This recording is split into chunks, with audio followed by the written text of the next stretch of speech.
Hello everyone, welcome to law learning school. आज की video में हम डिस्कस करेंगे यूपी जुडिशरी की बम्पर वैकेंसी आई है। 303 वैकेंसी है टोटल। और सबसे पहले हम जान लेते हैं कि लास्ट डेट क्या है फॉर्म फिल करने की।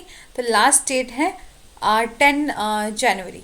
ओके, मतलब 10 जनवरी जो है वो लास्ट डेट है। उससे पहले आप जब मर्जी फॉर्म फिल कर सकते हैं। ऑनलाइन फॉर्म में आपको फॉर्म सबमिट करना है और आज से ही जो है वो फॉर्म भरना स्टार्ट हो चुके हैं। इसलिए आप जाके यूपी जुडिशरी का यदि आप पेपर देना चाहते हैं तो आप फॉर्म फिल कर सकते हैं। ठीक है, साथ ही साथ बात करें कि जो फीस कितनी है, तो अनरिजर्व्ड की 100 फीस देनी पड़ेगी। और साथ ही साथ जो भी ऑनलाइन प्रोसेसिंग का 25 रुपीज़ जो भी फॉर्म फीस लगती है 125 आएगा। और जो एससी कास्ट है और वो 40 रुपीज़, एंड एसटी वालों को भी 40। एंड जो डिसेबिलिटीज़ हैं, डिसेबिलिटी पर्सन विद डिसेबिलिटीज़ हैं, तो उनको कोई भी फीस जो है वो पे नहीं करनी पड़ेगी। एज सर्विसमैन को भी 40 रुपीज़ देनी पड़ेगी। और साथ ही साथ बात कर लेते हैं, और मैं इम्पॉर्टेंट आपको ये बता देती हूँ कि होता क्या है कि ये जो रिजर्वेशन जो होती हैं वो सिर्फ उसी स्टेट के लिए होती है। अदरवाइज जो और पर्सन जो आउट ऑफ स्टेट होते हैं उन्हें अनरिजर्व्ड कैटेगरी में ही रखा जाता है। चाहे आपके वो फीस को लेकर हो या अब आगे बाद में मेरिट को लेकर हो, मतलब उनको कोई भी रिजर्वेशन नहीं मिलती जो अदर स्टेट से फॉर्म भरते हैं और पेपर देने आते हैं। ठीक है, नेक्स्ट हम बात कर लेते हैं कि वैकेंसीज कितनी हैं। तो अनरिजर्व की 123 वैकेंसीज हैं, ओबीसी की 81 है, एससी की 63 है और एसटी की 6 वैकेंसी है और ईडब्ल्यूएस की 30 है। एक्स सर्विस मैन की 15 है और जो डीएफ है उनकी 6 है, वुमेन की 60 है और पर्सन विद डिसेबिलिटीज़ की 12 है। ठीक है, और मैं दोबारा से बोल देती हूँ, चाहे वो ये वैकेंसी की बात है या फीस की बात है, रिजर्वेशन सिर्फ वहाँ के लोगों के लिए मिलता है। ठीक है, जो कि यूपी से बिलोंग करते हैं। और साथ ही साथ बात करते हैं एजुकेशन क्वालिफिकेशन की। तो इसमें बताया है कि आपके पास एक तो लॉ की डिग्री होनी चाहिए, चाहे वो 5 ईयर है चाहे वो 3 ईयर है।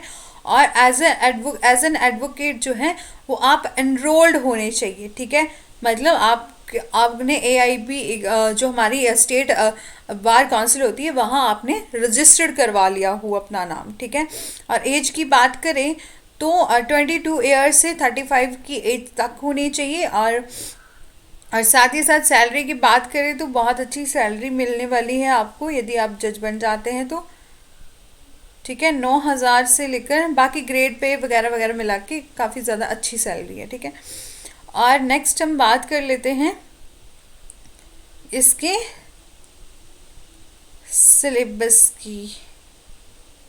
इसके सिलेबस की तो प्री में क्या सिलेबस आएगा, ये तो मेंस, जो मेंस का सिलेबस है उसको डिस्कस कर लेते हैं कि आपको 200 का तो मेंस में जीके ही पूछा जाएगा, जिसमें आपका जो इंडियन कल्चर है, ज्योग्राफी ऑफ इंडिया है, इंडियन पॉलिटी है, करंट नेशनल इश्यूज हैं, और जो भी जो ये सब पूछा जाएगा आपके जीके में। 200 मार्क्स का तो जीके का ही पेपर होगा मेंस का। और सेकंड पेपर है इंग्लिश का, जिसमें इंग्लिश जो है वो इंग्लिश और हिंदी दोनों के अलग अलग पेपर होंगे। इंग्लिश में ऐसे पूछा जाएगा 50 नंबर का, प्रेसी राइटिंग जो है वो 30 नंबर की, और ट्रांसलेशन जो है वो 20 मार्क्स की आएगी। और जो हिंदी लैंग्वेज है वो आएगी ऐसे 50 मार्क्स का, प्रेसी राइटिंग जो है वो 30 मार्क्स की, और ट्रांसलेशन हो गया 20 मार्क्स का।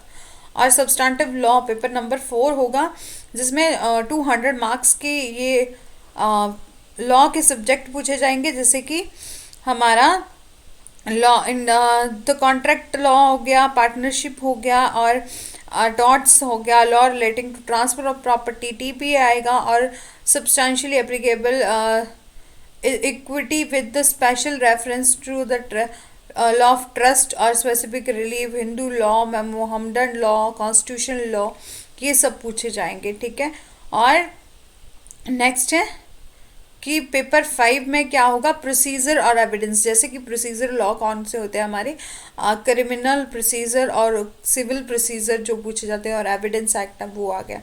और जो पेपर 6 है उसमें पूछा जाएगा लॉ ऑफ पेनल रेवेन्यू और local law, mean Uttar Pradesh के लोकल लॉ भी हो गए और आईपीसी हो गई, ठीक है, इंडियन पेनल कोड, और उत्तर प्रदेश के लोकल लॉ जो हो गए, उत्तर प्रदेश रेवेन्यू कोड है, Uttar Pradesh urban building regulation and rent evictions act 1972 Uttar Pradesh. ये उत्तर प्रदेश के जितने भी लोकल लॉ हैं, आपको क्या करना है, एक जैसे पेपर पेन लेना है, वहाँ आपको मेंस का भी और प्री का भी सिलेबस लिख लेना है और उसी हिसाब से आपको तैयारी करनी है। और साथ में इंटरव्यू होगा, वो भी 100 मार्क्स का होगा, ठीक है। क्लैरिफिकेशन कैन चॉइस आंसर, मतलब जो इंटरव्यू है बोला है जो मेंस का पेपर लिखेंगे वो दोनों लैंग्वेज में लिख सकते हैं, चाहे हिंदी में या इंग्लिश में, ठीक है।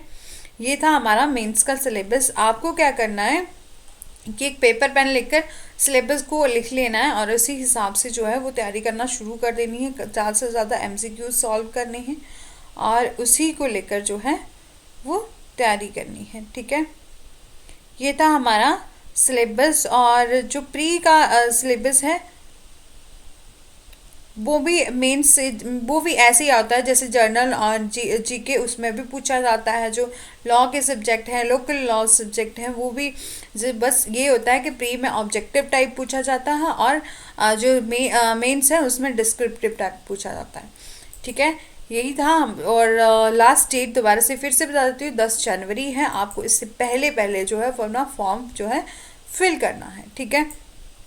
और साथ ही साथ मैं आपको बताती चलूँ कि मेरे यूट्यूब चैनल पर जैसे लॉ लर्निंग स्कूल में ये प्लेलिस्ट बनी है कॉन्स्टिट्यूशन ऑफ इंडिया की, जो एमसीक्यूज ऑफ आईपीसी के भी मैंने काफ़ी ज़्यादा वीडियोस अपलोड किए हैं। यदि आप जुडिशरी के लिए प्रिपेयर कर रहे हैं और आप चाहते हैं कि आप ये वाली वीडियोस देखें, तो आप जाके प्लेलिस्ट में ये वीडियोस देख सकते हैं। और हिंदू लॉ का भी यहाँ कवर करवाया, आगे आने वाली वीडियोस में भी जो है वो आगे अपलोड करती रहूँगी वीडियोस, आप देखना। और इंडियन कॉन्ट्रैक्ट एक्ट को भी डिस्कस किया है, और जो आईपीसी है सेक्शन वाइज प्रोविजन मैंने 31 लेक्चर जो है वो अपलोड किए हैं।